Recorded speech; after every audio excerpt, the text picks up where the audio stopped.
In the late 1800s, Japan was changing fast. Though ancient traditions still shaped daily life, new and modern influences from the West were beginning to leave their mark. To most of the world in the 19th century, Japan was still a mystery. Western photographers arrived with their cameras and concepts and captured unique images of everyday lives, of customs and scenes that have since faded away. They were more than pictures. They were echoes, delicate reflections of what once was, windows into a culture that had remained unchanged for thousands of years. These rare hand-painted photographs reveal not just history, but humanity. They remind us that behind each photograph lies a real living story, and they connect us to a Japan that has largely disappeared yet still speaks to us across the oceans of time. These are the photos that shaped how the world once perceived this fascinating and unique cultural landscape, and their influence can still be felt to this very day. Welcome to Animata Historia, breathing life into historic photographs from around the world to remind us of how we used to live, where we came from, and what made us who we are today. In this episode, we are reanimating the vanishing world of old Japan. In the 19th century, Japan was a nation in motion, old traditions clashing with new Western ideologies. Photographers like Felice Beato, Kusakabe Kimbei, and Herbert Geddes captured this moment of change. Their images weren't just photos. Many were hand-painted, turning everyday life into vivid works of art. Beato, who left Japan in 1884, helped launch what became known as the Yokohama photographs. These pictures fascinated the West, offering a rare window into a country few outsiders had ever seen. Beato and Kimbei's work, especially, defined the era, shaping how the world imagined Japan, for better and for worse. Some images fueled stereotypes, yet together they introduced a new artistry that redefined photography itself. Even 150 years later, these photos remain captivating, not as distant relics, but as living glimpses of a changing Japan. And today, we reanimate them. Using historic images from the archives along with modern AI software, we can attempt to breathe some life into these rare and vintage prints and gain a fresh insight into Japanese life and culture in the 1800s. The Yokohama photographs.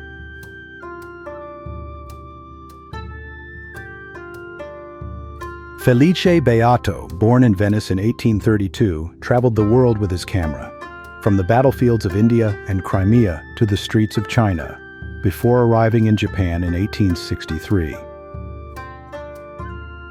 He was one of the very first photographers to capture Japan in the 1860s, and his hand-colored photographs became the world's first window into the country, shaping how outsiders imagined and perceived the land of the rising sun. During the late 19th and early 20th centuries, his audience in the West found his images both exotic and enchanting.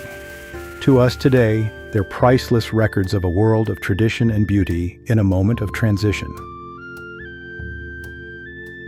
When Felice Beato arrived in Japan in the 1860s, the nation was caught between centuries of tradition and the shock of modern change. The Meiji Restoration had just begun, and the samurai class, once the backbone of society, was already fading into history. We will focus on the last Japanese samurai in a separate video. Beato focused his lens at this disappearing world. He photographed proud warriors in armor, delicate portraits of women, and quiet views of shrines and villages. Many of his images were staged, yet they carried an authenticity of presence. They captured how Japan wanted to remember itself, even as it was changing.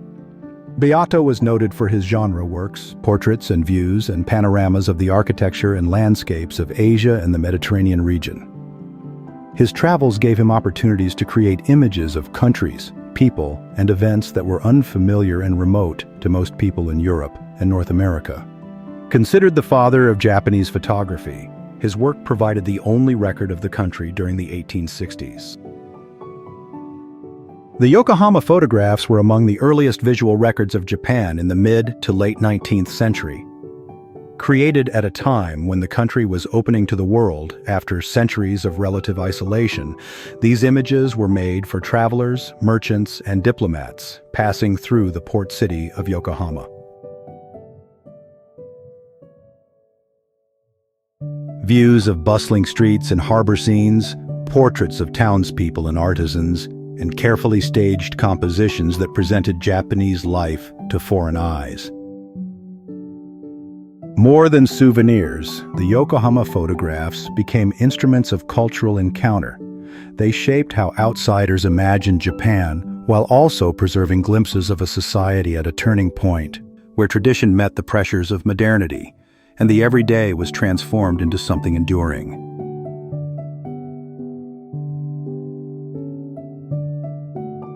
It was during this huge period of transition in Japanese history that the country found itself opening the door to foreign trade and Western technologies for the very first time.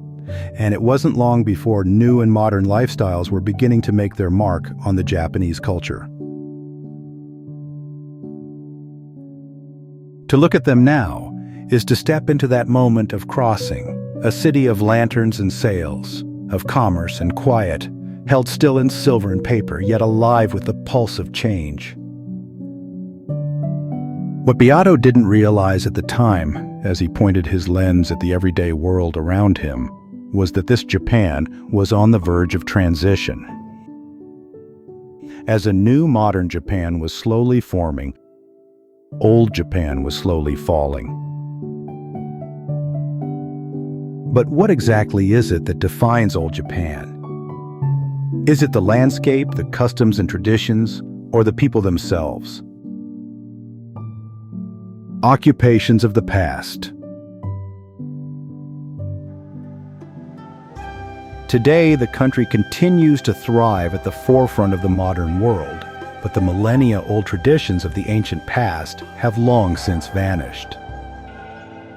The photographs you see here serve as human time capsules, preserving a way of life that has disappeared from living memory and can only be remembered through these delicately painted two-dimensional depictions of a time that once was. These were the local people that lived in that unique and special period of Japan's fascinating history. Thanks to the ingenuity and foresight of artists like Felice Beato, they have been captured, frozen in time, showing the rest of the world how they lived and worked in the 1800s. Builders crafted wooden homes, shops, and tea houses using timber, bamboo, and paper screens. Their precision craftsmanship created structures that were light, flexible, and able to endure earthquakes. They also raised shrines and small temples, shaping the wooden heart of their communities. In 19th century Japan, music flowed through every layer of life. On the streets, wandering minstrels sang with the shamisen, their voices telling tales of hardship and joy.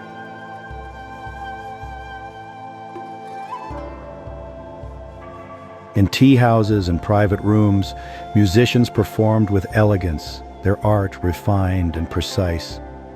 From roadside ballads to graceful chamber performances, music carried the spirit of a nation, a living thread of memory, beauty, and tradition. And just like today, chances are that most townsfolk worked for somebody in any job they could get and were grateful for it. Life was tough back then, and if you wanted to survive, you had to work hard and long hours just to put food on the table. In the final years of the samurai era, mounted officers patrolled with pride, symbols of duty, discipline, and the old warrior spirit. These were the new guardians of order in a changing land. But away from duty and patrols, harmony was found in the tea house, where tea makers practiced the quiet art of balance and respect. And on the streets, barbers kept tradition alive, trimming top knots, shaving faces, and shaping the look of daily Japan. By 1890, new trades had emerged. The rickshaw, a recent invention, replaced the palanquin. Drivers pulling passengers through busy city streets, symbols of a nation racing into modernity. And in the late 1880s, sumo wrestlers carried forward an ancient tradition. A contest born in Shinto ritual, refined through centuries where strength and spirit met in sacred struggle.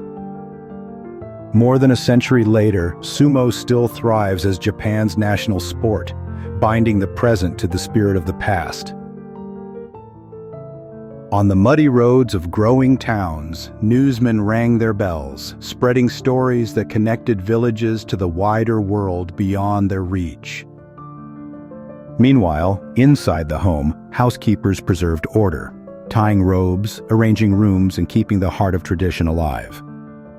Traveling dentists carried wooden cases of tools from town to town, pulling teeth and easing pain. It was a practice centuries old, but by the late 19th century, these itinerant healers were fading, replaced by modern schools and Western medicine. In flooded fields, farmers bent low to plant young rice shoots, part of a tradition over 2,000 years old. Rice had reached Japan from China more than 2 millennia earlier, and from these roots it spread across Asia, a grain that would one day feed the world. And once planted, the work never ceased. Through wind and rain, farmers in straw cloaks endured the elements, protecting the crop that fed their villages and shaped their way of life. But it wasn't all work. In the evenings, beauty unfolded. Dancers in ornate robes moving with elegance, each gesture a story of old Japan. And even beauty bowed to belief. Since the 6th century, Buddhist priests had chanted prayers for peace, their voices linking earth and spirit. And in the end, life bloomed in simple places, flower sellers bringing color and fragrance to the streets, carrying nature into the heart of the people. And beyond the markets and busy streets, quiet paths stretched into nature. In Kyoto's bamboo groves, travelers passed beneath towering stalks. A reminder that even in times of change, Japan's spirit remained rooted in beauty and tradition. Herbert Geddes, Life in Japan.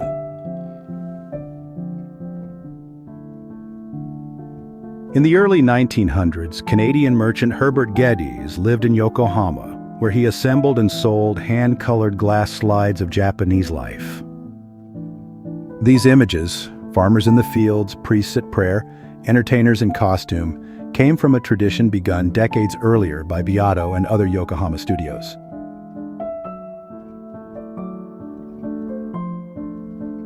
Geddes did not take the photographs himself, but by collecting and distributing them, he carried this vision of Japan to the wider world. His Life in Japan slides preserved fading traditions at a time of rapid change, shaping how foreign audiences came to imagine the country and its people.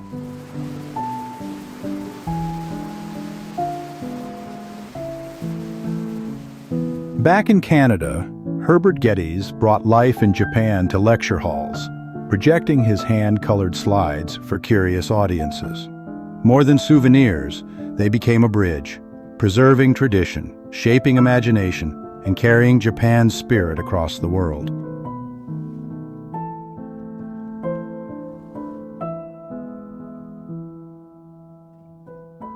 Without men like Geddes collecting and sharing such important historical documentation, we simply wouldn't have had access to such knowledge, and our understanding of remote places would be minimal at best. For example, these special photographs introduce the Western world to the beautiful and iconic Japanese geishas, like the ones sleeping on the floor in this image.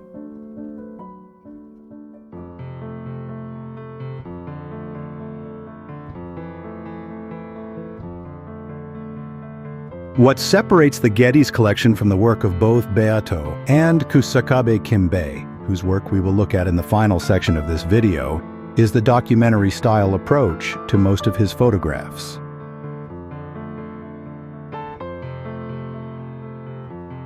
Instead of photographing his subjects in the sterile studio environment with props, lighting, and backdrop completing the scene, he found himself drawn towards the more realistic depictions of rural life in Japan during that unique and fascinating period.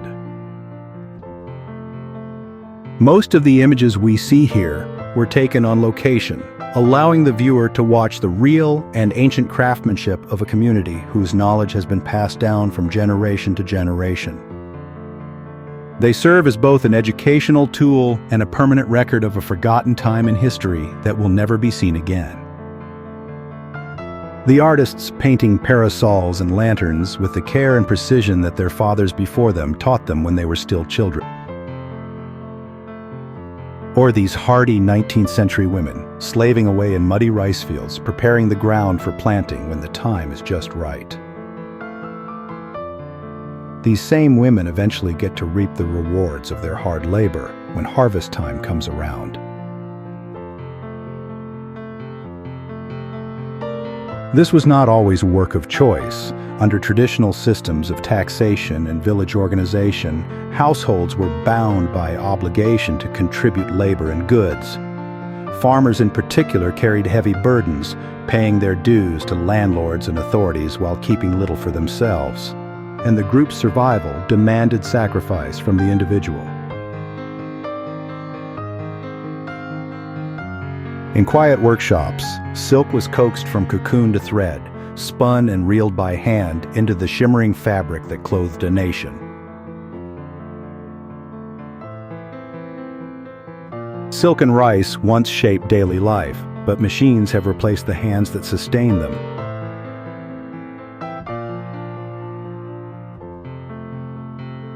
Thankfully, ancient traditions like sumo continue today and serve as a reminder of Japan's rich cultural heritage that has faded from living memory.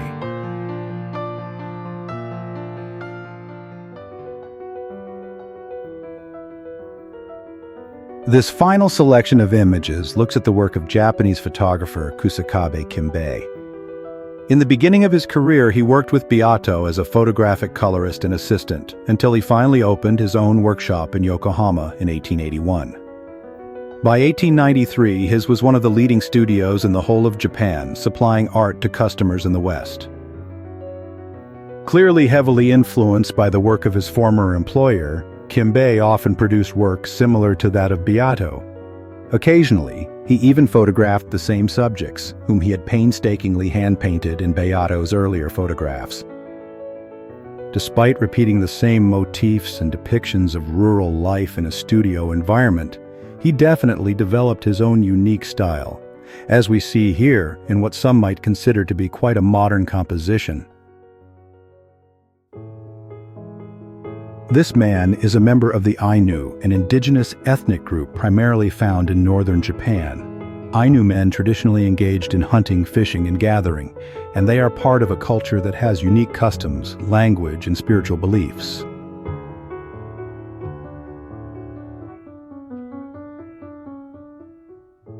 Even though many of Kimbei's popular works were studio-based with an added sense of drama, every photograph produced showed real, genuine characters, wearing their handcrafted and authentic clothing, each of them intrinsically linked to the image which they were requested to portray. These aren't actors playing imaginative expressions of what Japan should look like. This is what Japan looked like. And for the first time in history, the rest of the world could see it too. These images are not simply distant relics of a bygone era, but vivid and vital glimpses of an ancient culture that continues to live on in an ever-changing world. These photos showed us the vanishing world of old Japan. This is not the Japan of today, but the Japan that will be remembered long after we have gone.